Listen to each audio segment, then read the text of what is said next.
just because we can doesn't mean that we should. Because then it adds a lot of stress and you are constantly in a state of like, Hi guys! We have relocated from Singapore to Malaysia, KL for a month plus already. So after living here for a while, here are 10 things that actually surprised us living in Malaysia. Number one thing that surprised us the most was the zap fan here in Malaysia. Apparently, you scoop the zap fan by yourself one. So they have a whole lineup of a lot of variety, macam like hotel buffet like that. So much variety of vegetables and meat, and you get to scoop on your own how much you want. For Singaporeans and for foreigners, right, zap fan is actually like Mixed rice. Mixed rice, yes, cai fan in Singapore. And in Singapore, we only need to tell the person, like, I want this, I want that, I want this, I want that, and then they will scoop whatever amount. Like if their mood is good or you dress up really nice, right? You say, oh, 美女帅哥, then they will scoop more for you. Yeah, and sometimes you have to ask them, can you add more sauce for me? 可以多一点吗? Like this. So it's not like you get to own self scoop how much you want. Yeah. So we have been eating zap fan for almost like every week, a few times a week. It's almost like our daily staple. Yeah, she still cannot get over it. She's still enjoying like taking it for herself. It's very exciting one because sometimes it's like, I want this type of vegetable, that type of vegetable. If I cook on my own, right, then I have to buy a lot of different ingredients just to prepare like a small portion of each. But when you go to the zap fan shop, right, it's like you get to scoop many different varieties. So you get to eat a lot of different things. Yeah. So every time when we go there, right, she's very excited. Yeah. Oh, I want to scoop brinjal, cauliflower. How they charge is also like eyeball. So they see already, then done. The price. Every time, although the dishes are the same, right, but like today the price is different from yesterday. I don't know whether it's like 19 RM and then sometimes it's like 18.60 RM, something like that. Yeah. So far our zap fan for two of us on average is around $18 to $20. Actually, I did share about the zap fan, like own self scoop on my own IG, right? And then got Singaporeans message me who say like, wow, is it like you can hide the meat underneath and put the vegetable on top? Bruh, don't do that, don't do that, guys. So I think maybe that's why, like in Singapore, our mixed rice, we don't get to scoop on our own. But then to the same IG story, right, Malaysians also PM me like, isn't it like all own self scoop one? Then I said, no, in Singapore it's not. You have to ask the person to scoop for you. Yeah. You don't get to scoop on your own. Yeah, so that was one of the things that surprised us the most when we first moved here. Okay, because we love tofu a lot and we always go to the supermarket like Aeon, Lotus, all the grocery and we always buy packet tofu. I don't know whether this is us. Every time when I try to peel the tofu, right, I can't peel them out at all. I have to eventually use a knife to actually slice the corner to take out the tofu. Compared to when we were in Singapore, we can easily take out the tofu it's like, and just use. children jelly, you peel the plastic comes off entirely. But over here we struggle so badly. I don't know if it's like a skills issue or everybody just use a knife around here. Is there a hack for this? Yeah, so if you guys know a hack, please let us know. Yeah, well, we have opened like more than 20 packets of tofu, right? Every time it fails. When I opened it, I thought I did it already. Yeah. But then there's still one layer left on it. Initially we thought there's only like, or maybe only this particular brand of tofu that have this issue. Maybe let's try another brand of it. Also cannot open. So another thing that we found very, very interesting, I mean, we only experienced it once, but it was kind of like mind-blowing to us. It was when there was an ambulance on the road with the siren on, right? And the traffic was, you know, kind of like congested. So instantly when the ambulance came, everyone, instead of, in Singapore what we do is everybody will change lane, right? So that the ambulance got the right lane to go through. What we experienced in KL was everyone just inched their car like this, like you split the sea into, into two sides, right? The ambulance went in the center. This was a 2-lane traffic. Then when I look at the real mirror, I actually follow the car behind to go onto the road shoulder to make way for the ambulance. I thought it was very cool because it shows flexibility, I think. Yeah, at least I see it one time so I know what to do the next time I see them. So I think by default in Singapore, if you want to eat nutritious and also affordable meals, what we used to do is we cook a lot in Singapore. That was by default like the cheapest, most cost-effective way of eating because you would cook in bulk, you would freeze some, like meal prep and all that, right? But then when we are here, we notice some of the F&Bs charge very, very good prices for a variety of food. They are not hawker, they are actually like restaurants and cafe. The portions are huge and it actually costs more for me to cook on my own than if I go outside and eat. Yeah. So far, I mean, that's what we experienced so far. When we go to a supermarket to buy all our groceries and our food and everything, it always goes up to 100, 150 RM. Yeah. But then when we go and eat, then we compare the price, right? It's more affordable to eat out than to cook at home. So that one is something that surprised us, and I think maybe we might want to do a video to really go and compare the pricing, because we did that for Singapore, like dining out versus cook at home before. Yeah. So maybe we might try that in KL also. Like, I don't know whether this is like, did we choose the wrong food to buy, or we actually spoke to some of our friends in Malaysia as well. They actually mentioned that eating out is more affordable unless you have a big family at home.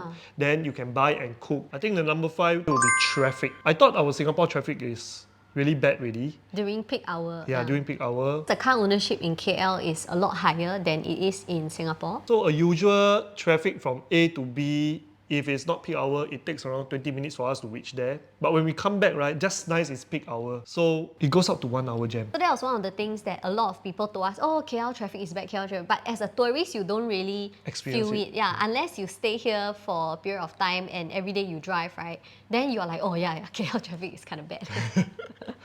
So now we always try to avoid peak hours. Peak hour in the morning and after like 5 p.m. So if we go to the mall, we need to time properly, like, hey, go to the jam already, hurry up, come back first. Or maybe we stay until a bit later, then we go home. Number 6 is having more opportunities to speak in different languages. And it's like all the races can speak everybody's language. And I think like they can understand, cool. they can understand each other even though they are different race. So we could be at a shop and then we are still deciding what we want to order. Right? And then the staff at the counter maybe try to say mau apa, but then we are a little bit like blur, like still thinking what we want to order. Then the next moment they switch to Chinese. Then they feel like, hey, maybe this person don't understand Chinese. Then they switch to English. So they'll try to use different languages to see like, hey, do you understand what I'm asking you? So I think it's kind of fun and interesting. Then the last resort is they start to change to dialect. Like Malaysians really know a lot of language. While we are living in Malaysia, we also want to use this as an opportunity to brush up on our Malay and Cantonese, because saya boleh cakap sikit-sikit, tapi tak bagus. 我識通唔識講. So for Sean, he's able to speak a little bit of Cantonese. So sometimes we are like, hey, you. What's he saying? When it's Malay, that you. But the good thing is everybody know how to speak like English here. It's very mixed. You can speak the most broken Mandarin or Malay and people can understand you, and I think that is great lah, because I think tourists who come to Malaysia usually don't have language barrier because the locals are very good at speaking many different languages. I want to put a disclaimer for the next thing first. We haven't visited a lot of shopping malls, but so far all the shopping malls that we visited, places like Mid Valley, One Utama, Pavilion, The Curve, Starling, we realized, right, there isn't that much enrichment classes or tuition centers compared to the malls that we have in Singapore. Normally in Singapore, the higher the floor, right, there's always like tuition centers and everything. But we realized here at the higher floor, there's a lot of different shops that have different play zone for kids. Okay, like on one corner you see kids playing with the like kinetic sand, and then they even have the excavator, the big excavator for the kids to play. Then another side you see people playing with dinosaurs. They can even ride on the dinosaurs right here and there. And then next will be slides, and then balls. So a lot of things for the kids to play. And sometimes it looks so fun until like we are like, hey, can we go and play also or not? We actually went to play. Actually at the Mid Valley, there is even a play for kids to play their go-kart. So Rachel was like, keep looking at the kids playing the go-kart. She's like, it's something that I always wanted to do as a kid, but I think I didn't get to do. So we went. It's like a very slow go-kart that you keep going round and round. So I actually went over to the counter and asked, can adult play also? And they say yes. So it was very fun. I mean, based on our experience when we go to malls in Singapore, really it's the top levels. There will be like writing class, music class, like a lot of tuition centers. And our experience as kids in Singapore, so I used to go for quite a number of tuition. How about you? Do you also go for tuition centers? So that was our experience. And of course, as adults, sometimes we look back, we're like, wow, why the kids nowadays got so many things to play? It's like so fun, you know? That was something that surprised us a lot. I think it's good, like got the hands-on activities, right? Then the kids, I think they say, give them less screen time. More creativity burn also. Their energy, I think the next one, we are still trying to get used to it, is the addresses. I realized that for the postal code, compared to what we have in Singapore, right? Like one postal code is one block, one building. So literally if you go onto your Grab app or you tell anyone where you're meeting them, you just give them the 6-digit postal code and your friend or the driver will know exactly where you are at that spot already. So postal code literally means like one little building or block. But compared to in Malaysia, the postal code is like One whole area. one whole area. So initially I thought, okay, I put the postal code there, I can come here already. Yeah. I put the postal code already, they still need to know your address, and then town, city, and state. Yeah, so the address is very, very, very long, like 3 lines. Last time when we were in Singapore, when we fill up those international forms or international shipping kind of thing, right? When they have like address line 1, address line 2, address line 3, I'm just like, We only use line 1. Yeah, why do people need to type so long? Then now we come to KL, we're like, oh, it's like this. So the next thing that I realized is in Malaysia, KL, after we pass through the toll gate, right, there isn't any lines on the road. Or even before we go to the toll gate area, The lines disappear. The lines disappear. Yeah.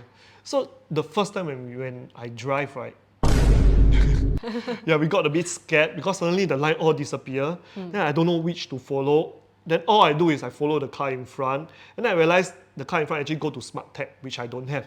Then I got panicked, said, oh no, I need to go another side, I need to go another side for the RFID area. Sometimes suddenly the line all disappear. Then you're on your own, you have to figure it out. Especially during peak hours, suddenly it become like, you know, the spaghetti all tangled up together, right? Yeah, the cars just all from 8 lane, from the toll gate 8 lane, become 3 lane. The amazing thing is that everybody knows where they want to go, even when there's no lines. They just know How to weave in and out the traffic exactly. seamlessly. Like everybody just suddenly merge, and become like 3 lane. It's a shock for me, especially like driving in Singapore. There's always lines to follow. And then here, suddenly the line will disappear, or suddenly the line merging suddenly become like 1 lane. Like I don't have time to react, I have to slow down and see. Yeah, and so you it's doubt quite yourself interesting. whether you're going in the right direction or not. Yeah, and one more thing is, especially at the city area in KL, right? The GPS, right, tell you which lane to go, right? But suddenly there's a lot of layers for you to go up, down, left, right. And most of the time when I turn left, I don't know why when I see a GPS, they tell me to turn left, right? I always got a bit of fear because every time when I turn left, right, immediately there's 2 to 3 sides for you to choose. So if you go to the wrong one, you're cooked. So there was one time we were supposed to meet our friends and we got lost for about like an hour and a half because we keep going the wrong way, and they were very, very patient with us. And I think that understanding maybe also comes from locals sometimes also getting lost. So they also understand like, yeah, it's normal to get lost. Yeah, because the place Not is used, very right? big. Yeah. So the last thing is, right, there is really a lot of different apps you have to download in Malaysia. Okay, pay bills and phone bill, everything, yeah, it's normal. You can have the app. If you go to one shopping mall, you have the app for the member also. You go to the shop itself, the shop will tell you download our app to be a member. So like we buy things from pet store got one app. Then we buy things from Huga got one more app, right? Then Car wash also car need to wash have also an got app. one more app. So everybody has their own membership app, right? You really must buy like a good phone with a lot of memory space. Especially for us, because we drive an EV. Well, that one The worse, charging man. also got 3 different type of apps because of different chargers. A lot of different type of apps for EV charging.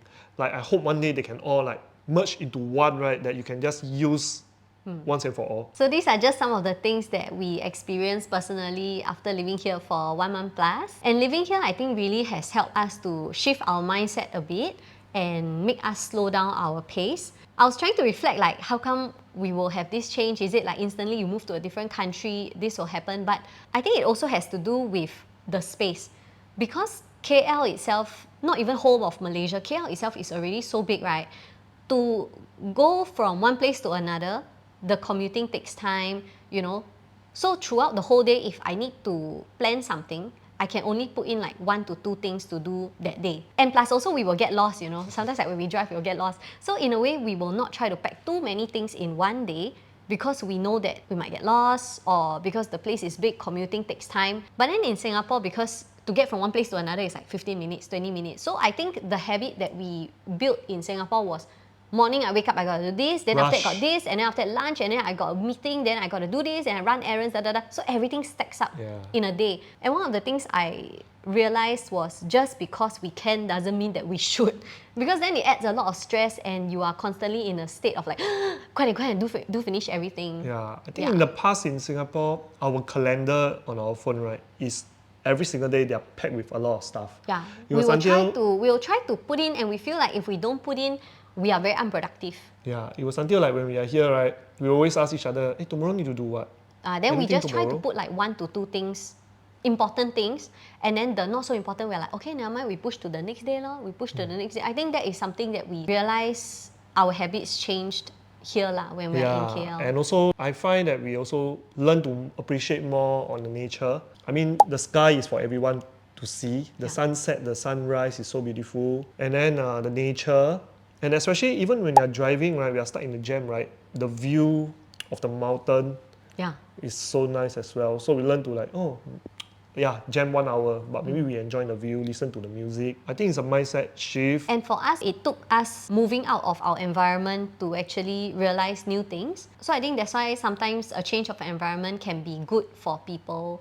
No wonder, you know, our friend told us like, y'all shouldn't keep staying at home. Y'all should go out and see the world. Yeah, we had a friend who told us that. We're like, really man, need man? For all the people here that live like really nice comment, encouraging us and like looking forward to see like more of our vlogs, our videos, right? We're really appreciative of the comments, and we're very thankful that we get to share our experience with you guys. So for people who relocated here, what are the other things that actually surprise you when you move here? And then for the locals, right, what are the things that, like, you know, we should take note of? Leave a comment and let us know. We'd love to hear from you guys. And don't forget to like and subscribe to our channel. We'll be posting more videos on our life in Malaysia, our experiences. So thank you guys for watching, and we'll see you guys next time. Bye!